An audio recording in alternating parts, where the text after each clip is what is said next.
What's up, guys? All right, we got a fun one. This is one I need you to save, I need you to share, I need you to make sure you know this. It's not going to be a full-on comprehensive article, but this is the question I get the most. I'm known for making some pretty crazy cuts, went down to 81 for the last meet, and even though as a coach I always tell people don't cut unless it's for a world record. By the way, I achieved 2 all-time world records, so the cut was worth it. So it's one of those things that at some point every lifter is going to do at the bane of their coach's existence is they're going to make a drastic cut and a water cut and the whole nine. I'm not going to go over how to cut. There's plenty of information online on how to cut. It doesn't matter if you make the weight though if you can't perform there. And the most important part and necessary part of every cut is successful recomping.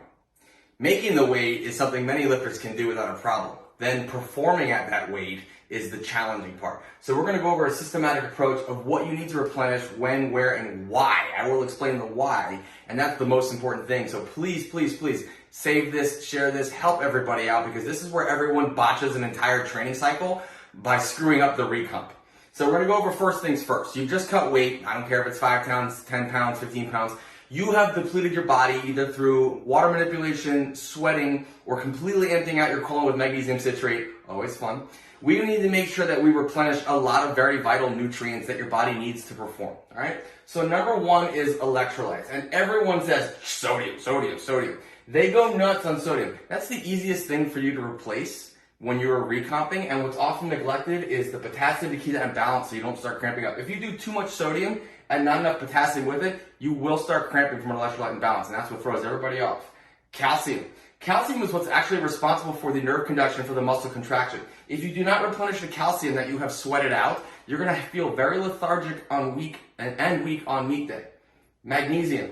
Magnesium is responsible for over 300 enzymatic conversions in your body, especially many pertaining to digestion and calmness of your nervous system.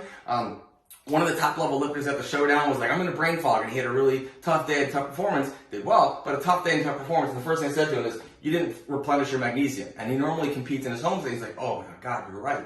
So these are the 4 electrolytes you need to focus on. Sodium's gonna come from everything you eat, you just add salt to it. Stupidly easy. You wanna bring potassium pills with you, and every meal you have, take a potassium pill so you balance out that sodium.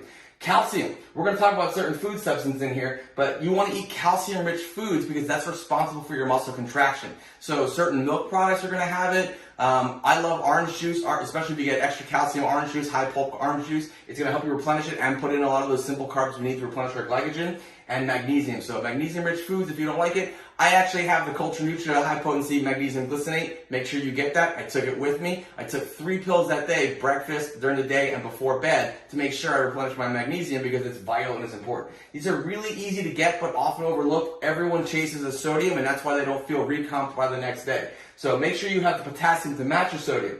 Eat calcium-rich foods or supplement with it. I do that as well. And then magnesium glycinate for Culture Nutria. Buy it or I'll kill you. This is also important and often underlooked and underrated. Probiotic and glycerol and B vitamin complex, okay?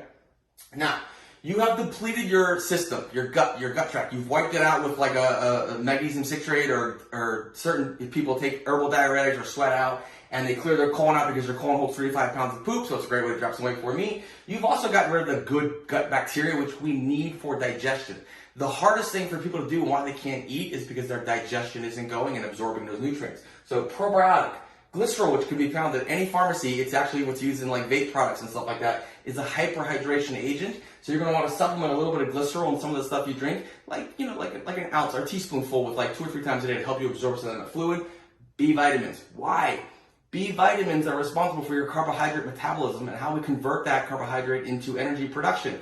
What do we need on meat day? Energy production from carbohydrates, which is why people are stacking carbs all day long. So the first hour, I will have about 24 hours of liquids that is loaded with these electrolytes, and I supplement them. So I go through 24 ounces first before I touch a single solid food, which is about 2 pounds of water fluid. I like to use either like Pedialyte, diluted Gatorade, or they have the Body Armor Lights. Those are great because they're made from coconut water, loaded with electrolytes, and I'll take the supplements I need to put in here, such as the probiotic, a little bit of glycerol, and the B vitamins. Then we go to meal 1, breakfast, right? This is where people screw up. They're starving, they're hungry. They order steak, eggs, and blah, blah, blah, and fried whatever, and bacon. It's gonna hurt. If you've never cut before and you eat like that, a lot of people can't eat after that because they put in too much fat too fast without the peristalsis going on in digestion, and then they can't eat all day and they're suffering and they're in a lot of pain. we're going to start with really just carbohydrates. And some of your best options are rice cereal. Yeah, Rice Krispies, Cocoa Krispies. Why? They're fortified with more vitamins, minerals, and electrolytes. They're super simple to digest, and you can easily get 400 grams of carbs in that one sitting from that one day. Not the one sitting, because you're going to probably aim for more like 75 to 100. But you can easily get that without filling up. Orange juice, as I mentioned before, is exceptionally high in calcium, especially if you get natural, not from concentrate, heavy pulp orange juice. So every breakfast I always order orange juice and stuff like that. Potatoes and rice. Potatoes are going to be high also in potassium and help you balance out that sodium intake. The rice is very easily digestible. These are the main sources of carbohydrates you usually want. I generally do get like pancakes. I do not put butter in them. I don't want the fat. Honey is a great source of B vitamins, so you put honey and some syrup on there. Very easily digestible. I can eat again in an hour, hour and a half. That's the goal, is to kind of be eating and filling back out all day. If you're hurting for meal one and you can't eat, you're going to be hurting tomorrow too. So make sure you start with simple, easily digestible carbohydrates. We do not need a lot of protein in that first meal. We don't want significant fats because your body's not ready for it. If you want to have some protein, Culture Whey, it's a great whey. It's already pre-digested. It's going to have some more of those probiotics in there. It's going to have some of those B vitamins, and it's going to go down easy. You don't even need a full serving because you can mix it with any one of these you had, and you start getting that protein back in your system, right? Real simple. Proteins. I'm not going to go over all of them, but I'm going to say at some point during that day, as long as you're not a vegetarian, eat some freaking red meat. Why? High in creatine, high in iron, hemi-iron. It's going to be high in the nutrients we need, some of those B vitamins and so forth for that carbohydrate metabolism. But most importantly, we're going to hold more fluid and retain more fluid and have more strength available with the creatine that's in there. 2 out of my meals are red meat based. I usually have things like a hamburger and stuff like that, or people have steak and rice.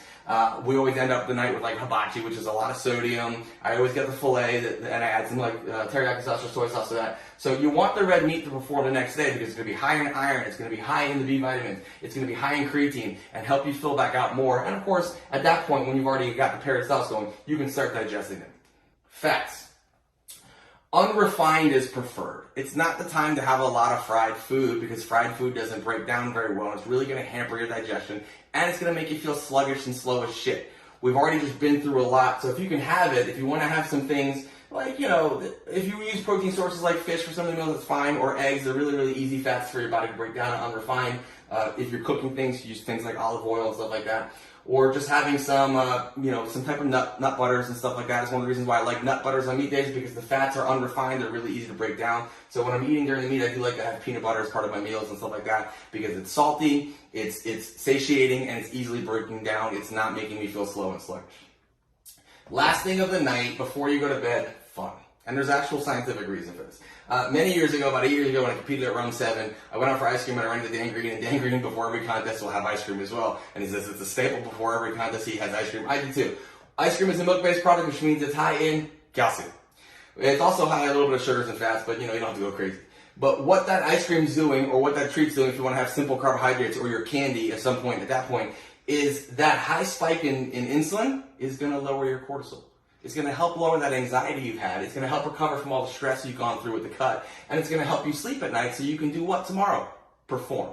So I will take my ice cream or fun stuff. I'll have my Culture good night and make sure I get a good night's rest. And I'll be up and ready to go by the morning time so I can compete. So we go through the process of stacking the important electrolytes, making sure you have all 4 of them covered. Making sure your gut health is in order. So a little bit of probiotic. Some glycerol helps also control your blood sugar a little bit so it doesn't spike up too much when you crash. And the B vitamins for carbohydrate metabolism. The majority of my carbohydrates are going to come from things like rice cereal, orange juice, potatoes, and rice, because they're also going to keep replenishing those electrolytes. Red meat is a must if you're not a vegetarian, because we're getting plenty of creatine. If you don't like red meat and you have problems and you prefer to have chicken, supplement with Culture Creatine. You can add that in there to help you out, because we want to hold more water, we want to have more ATP available, we want to have our best performance. Fats, try not to have a lot of fried foods, because it's only going to slow you down and make you feel sluggish and like shit the next day too. And then end the night on fun.